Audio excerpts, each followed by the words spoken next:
The David Pakman Show at davidpakman.com. Welcome to the bonus show. Three very interesting stories for you today. I want to start with a story from Fortune. I guess it's not really Fortune magazine anymore. It's the website. Do they even have a magazine at this point? I really don't know. I certainly haven't read the paper version for a very, very long time. Goldman Sachs has enacted a set of rules that ban the firm's top employees from contributing to certain campaigns. And as it happens, one of those campaigns is Donald Trump's campaign. The rules kicked in on the first day of September. They will apply only to partners of the firm. And they wrote a memo which explains this rule change. It was first reported on by Politico. And they say the rules were meant to remove any implication of pay to play. 4 years ago, you might remember that Goldman Sachs paid $12 million to settle charges that a former Boston-based banker had picked up some bond underwriting business in Massachusetts while working for and contributing funds to the campaign of then Massachusetts State Treasurer and Governor hopeful Tim Cahill. Of course, the people on the Trump campaign are saying, wait a second. We're 2 months from the election, and now all of a sudden you're cutting off these donations. And this is something that many people are saying this is actually a violation of free speech, because as we know, money is speech and blah, blah, blah, blah, blah. And there are a lot of real sort of questions around this. And there's a memo that has been going around, which was obtained by Fortune. And Goldman Sachs specifically says the Trump-Pence campaign is an example of a Goldman partner that they can no longer support. I don't believe that this is really an issue of free speech. I believe that as a private company, as a company that is not to say it's not government funded, a lot of these companies get bailed out by the government, but let's put that aside for now. They can say, you can make political donations here, but if you are in certain positions, if we have a relationship with a candidate or the businesses of a certain candidate, we need to avoid the appearance of impropriety and any possibility of at some point being accused of this pay-to-play stuff. So you are just not allowed to donate there. I have to say, Rachel, I'm not that concerned from a free speech point of view. It's more just, do you agree with this policy? And if you don't, if it's so important to you to be able to donate to whoever you want, then maybe you shouldn't be working at Goldman Sachs. And that's a choice the employees would be free to make, wouldn't they?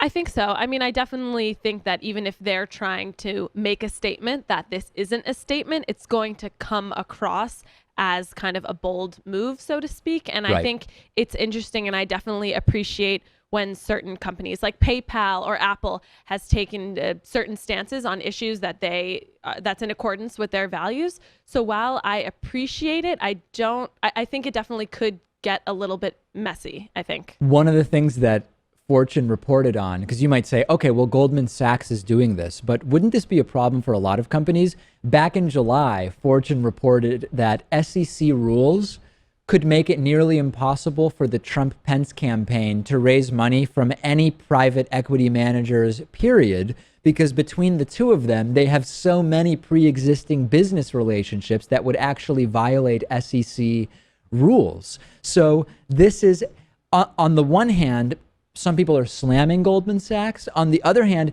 Goldman Sachs is almost getting out ahead of this, because there are many companies that are not changing the policy that have the exact same issue, where they have dealings with either the state of Indiana vis-a-vis the Mike Pence administration, any of Donald Trump's different real estate or other development businesses, et cetera, et cetera. So I actually believe that this is Goldman Sachs getting ahead of a potential problem, rather than them being the outlier who is just trying to hurt Donald Trump.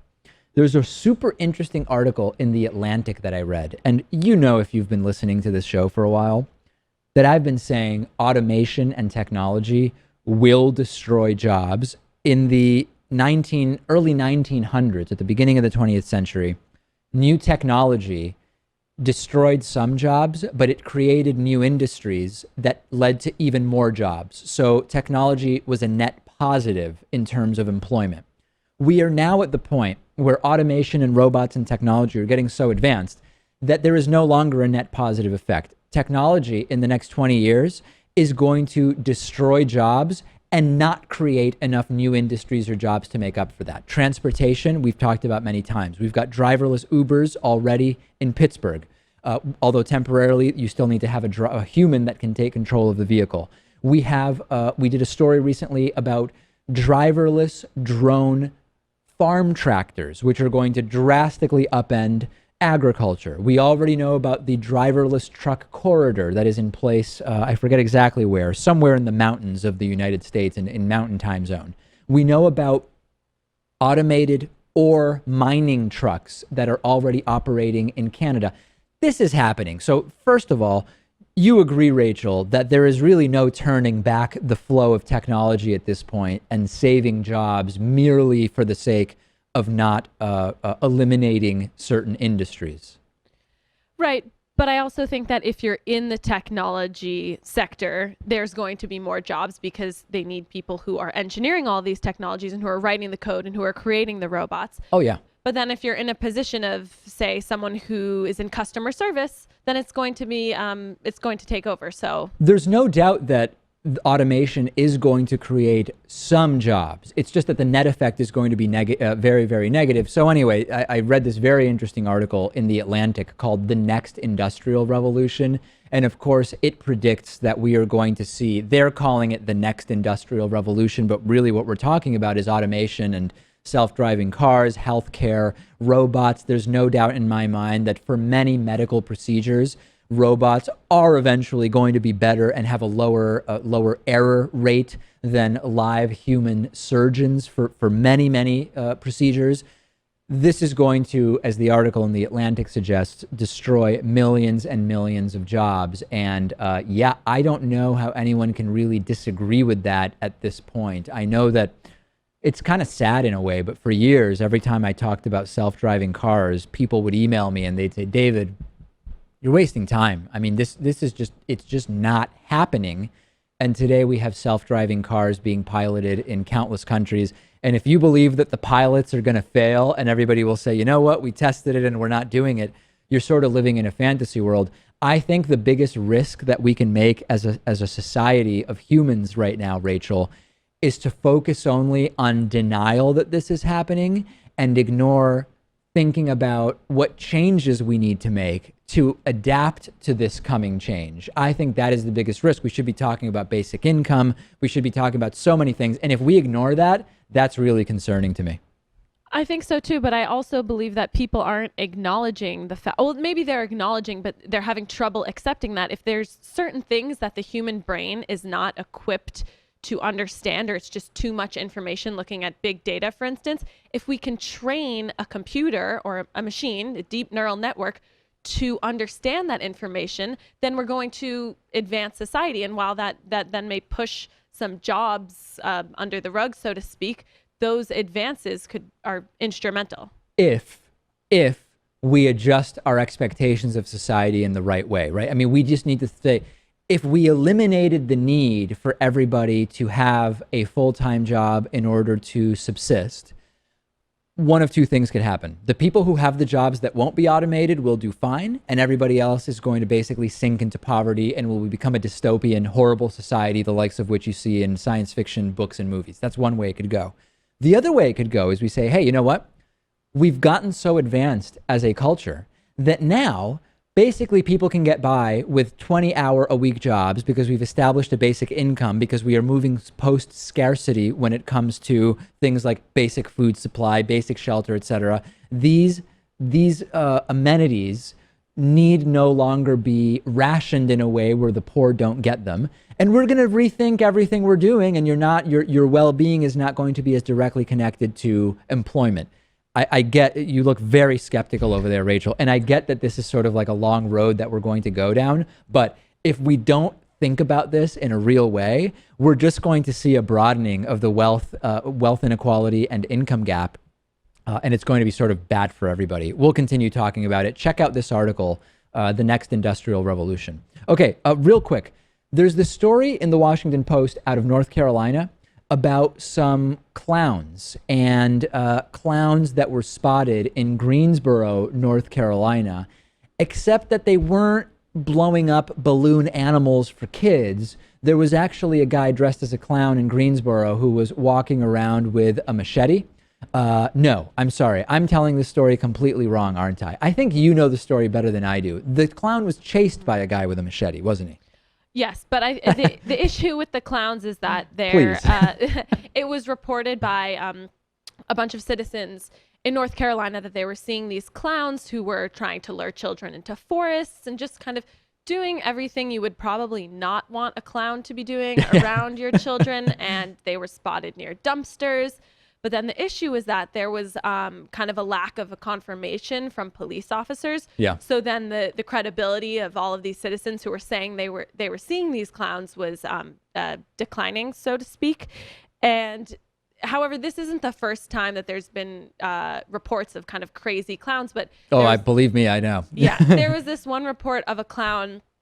He was in Wisconsin. He was trying to give away black balloons, but it turns out that the whole thing was actually just for an audition he was doing. Okay. So the issue with these clowns is that people are saying, well, is this actually a threat, or are they just trying to kind of create this viral campaign from a movie? It's called like 31, I believe, that's coming out. So then there's all these questions coming out, and then people are saying, oh, well, actually, are they just trying to be copycats of these homicidal carnival workers? So there's a lot of questions that are coming up. And it's interesting because the police commissioner has now kind of issued this warning about the clowns, and he's also been discouraging people from dressing up as clowns and terrorizing citizens. I read that the police have said anyone dressed like a clown around children could potentially face arrest. Right, which is interesting, but it's not unlawful to dress up in a costume. So Correct. then it's the kind of classic question that comes into play. What if someone can argue that their clown costume is related to religion? So it could kind of go in circles. They are also worried about so-called copycat behavior. It's amazing. I don't know. I would love to have this amount of time on my hands, but the police are worried that there may be copycat clowns who will not actually pose a threat to anybody, but knowing that the police are now tense about the clowns, will dress as a clown merely to make the police suspicious of them by mimicking those who previously were actually the suspicious clowns. What job do you have that you have time to dress as a clown to mimic suspicious behavior, right? I mean, that's the job I should have. I think so. I don't know how well it pays, or if there's 401k, or if there's any benefits. I think it pays nothing. Yeah. Yeah, I believe so. But it's interesting also if this is a promotion, because there's been interesting promotions with films in the past. When I think Ex Machina was coming about, they created a fake Tinder account for the movie. robot. Oh, yeah, it's one of my favorites. So they created that fake account. So it's really interesting, but this would maybe be an example of a viral campaign gone horribly wrong. I'm reminded, I have no clue what movie it was because I don't watch horror movies, but I remember one where they were sending a sort of remote controlled baby carriage around, I think it was like Santa Monica or LA.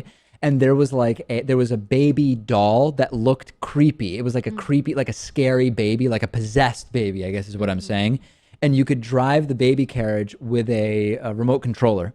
And then they would press a button on it and the baby would pop up and it would make a noise, some kind of screaming noise. And of course, people would run away, and then they used it in promotions. I'm sure they had to run over and get permission from people.